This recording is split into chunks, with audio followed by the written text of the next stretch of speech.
আর আপনারা জানেন আমি জামায়াত ইসলামে যোগ দিয়েছি, এটা নিয়ে আজও পর্যন্ত আজকে প্রায় 17-18 দিন হলো।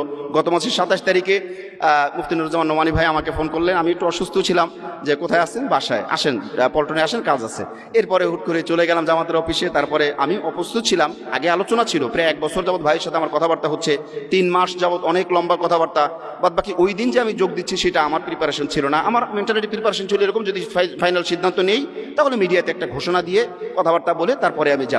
কিন্তু হয়ে গেছে, যেখানে ঢাকা মহানগরীর উত্তরিয়া দক্ষিণের জনাব নুরুল ইসলাম বুলবুল সাহেব ছিলেন, আরও গুরুত্বপূর্ণ ব্যক্তিরা ছিলেন।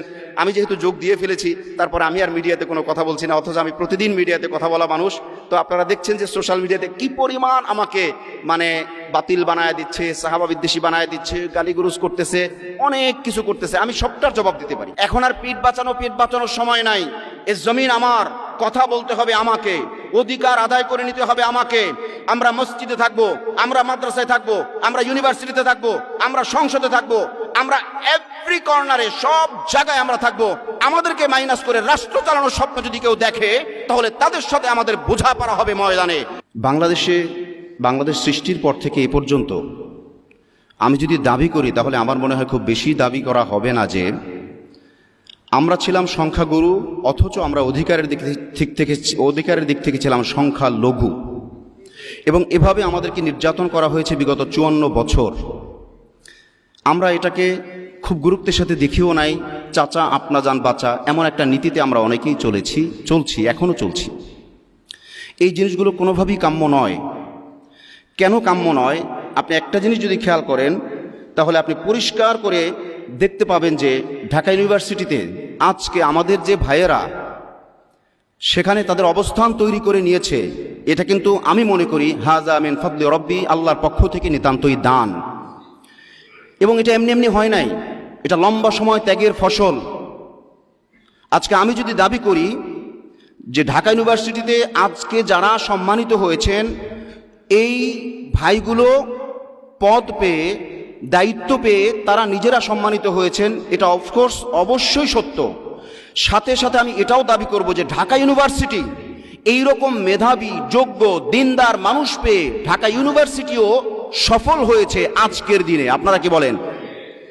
আমি ইতিহাস থেকে যদি দাবি করি, তাহলে বলবো, অনেকেই বলবেন যে আপনি তো জামাতে নতুন যোগ দিয়েছেন, তাই মনে হয় একটু বেশি বলেন। না, আমার পরিচিতি আজকে না, আলহামদুলিল্লাহ মাঠে ময়দানে কাজ করে আমার পরিচিতি আগে থেকেই আছে, এবং আমি এমনই কথা বলি।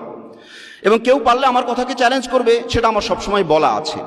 দেখুন ইতিহাস কি বলে। অনেকেই হয়তো বলবেন যে ভাই আপনি যে দাবি করলেন ঢাকা ইউনিভার্সিটিতে যে শিবিরের ছেলেরা জয়লাভ করেছে, তো ঢাকা ইউনিভার্সিটি তাদেরকে পেয়ে ভাগ্যবান বা সফল হয়েছে, এটা কিভাবে? তাহলে আগে কি মেধাবীরা আসে নাই? হ্যাঁ, আগেও মেধাবীরা এসেছিল। তারা শুধুই মেধাবী ছিল, তাদের সাথে দিন কায়েমের কোনো ওয়াদা ছিল না, দিন কায়েমের কোনো চেষ্টা ছিল না, কোনো চিন্তা চেতনা পর্যন্ত ছিল না। কি বলেন, ঠিক কিনা? হ্যাঁ, আপনি বলতে পারেন তারাও তো ধর্মকর্ম করেছে, অবশ্যই ধর্মকর্ম করেছে, তারা পার্সোনালি ধর্মকর্ম করেছে। তারা দিন কায়েমের কোনো চিন্তা ঢাকা ইউনিভার্সিটি সহ বাংলাদেশের কলিজা ঢাকা ইউনিভার্সিটি, এখান থেকে কোনো পরিকল্পনা তারা করে নাই। বরং আমরা দেখেছি, ইতিহাস আমাদেরকে চোখে আঙুল দিয়ে দেখায় দেয় যে ঢাকা ইউনিভার্সিটিতে এমন এমন মানুষ ছিল যারা চরম পর্যায়ে ধর্ম বিদ্বেষী ছিল। ধর্মকে কিভাবে মাইনাস করা যায়, ধর্মকে কিভাবে ক্ষতিগ্রস্ত করা যায়, এই চেষ্টা তারা অনাবরত করেছে। এবং আমাদের কোমলমতি ছেলে মেয়েদেরকে তারা ব্রেন ওয়াশ করে নষ্ট পর্যন্ত করেছে।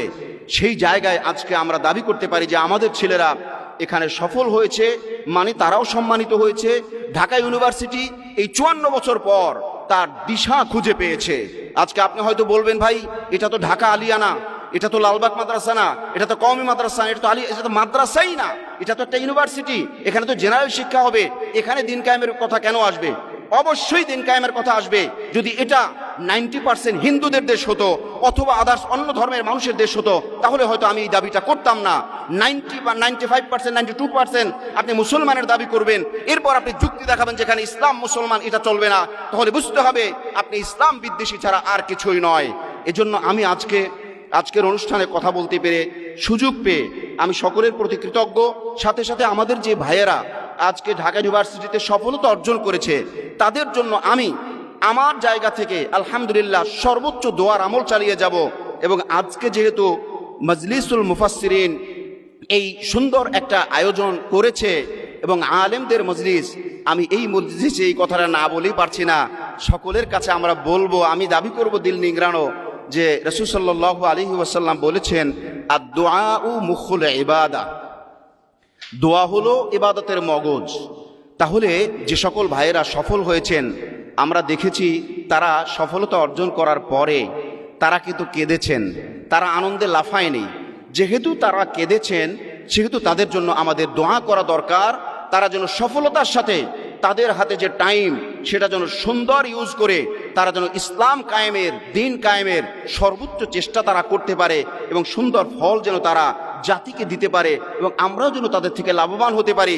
এবং বাংলাদেশ যেন স্বীকার করে যে না, 54 বছর পরে ডাকসুতে যে নেতৃত্ব এসেছে, এটা যদি 54 বছর আগে আসতো তাহলে বাংলাদেশ দুনিয়ার জান্নাত হয়ে যেত। এটা যেন মানুষ উপলব্ধি করে। এই ছিল আমার একটা কথা। আমি আর একটা কথা বলে আমার আলোচনার রীতি টানবো, সেটা হলো ওয়াতাসিমু বিহাবলিল্লাহি জামিআ ওয়ালা তাফাররাকু। এখানে সবাই ওলামায়ে কেরাম, আপনারা জানেন যে আমি মিডিয়াতে টুকটাক কথাবার্তা বলি এবং অনেক সময় অনেক লম্বা কথাও বলি। এটা আমার জগতে, আমি আমার মতো বলি, আম জনতাদের জন্য বলি। আলেমদের মজলিসে আমি সবসময় বিনয়ী, আমি সবসময় পেছনের কাতারের মানুষ এবং সবসময় আমি ছোট কথা বলতে পছন্দ করি আলেমদের মজলিসে। কিন্তু ওয়াতাসিমু বিহাবলিল্লাহি জামিআ ওয়ালা তাফাররাকু, এই আয়াতের তর্জমা তাফসীর এখানে সবাই আমার চাইতে ভালো জানেন। তো ওয়াতাসিমু বিহাবলিল্লাহি জামিআ, আল্লাহ পাক আল্লাহর রুজুকে সকলে মিলে শক্ত করে ধরতে বললেন, আবার বললেন ওয়ালা তাফাররাকু। আল্লাহ যদি ওয়ালা তাফাররাকু নাও বলতেন তাও দ্যাটস এনাফ, এটা কামিয়াব, মানে কামিল ছিল, এটা কমপ্লিট ছিল যে ওয়াতাসিমু বিহাবলিল্লাহি জামিআ শেষ। ওয়ালা তাফাররাকু বলার মানে কি? এখানে আমাদেরকে পৃথক হইতে নিষেধ করা হয়েছে, অথচ বিগত 54 বছরে আমরা ওলামায়ে কেরামে বিভিন্ন দলে উপদলে বিভক্ত হয়ে আমরা রয়েছি। আল্লাহ যদি জিজ্ঞাসা করেন যে তোমরা আলেমরা তো অন্তত এক হইতে পারতা, তো আমি তো জবাব দিতে পারবো বলে আমি মনে করি না। আপনারা জবাব দিতে পারবেন কিনা সেটা আপনাদের ব্যাপার। সেই হিসেবে আমি মনে করি আজকে আমরা বাংলাদেশে 54 বছর যাবৎ সংখ্যালঘু হয়েছিলাম, আজকে আমরা সংখ্যালঘু হয়ে থাকতে চাই না। আলেমদের পক্ষ থেকে আমাদের যে দায়িত্ব, সেই দায়িত্বগুলো আমাদেরকে করতেই হবে। ইন্নাল উলামা ওয়ারাসাতুল আম্বিয়া, এই কথা আপনারা সবাই জানেন। আগের বক্তারা, ওলামা হজরতরা অনেক লম্বা লম্বা কথা বলেছেন, গুরুত্বপূর্ণ কথা বলেছেন।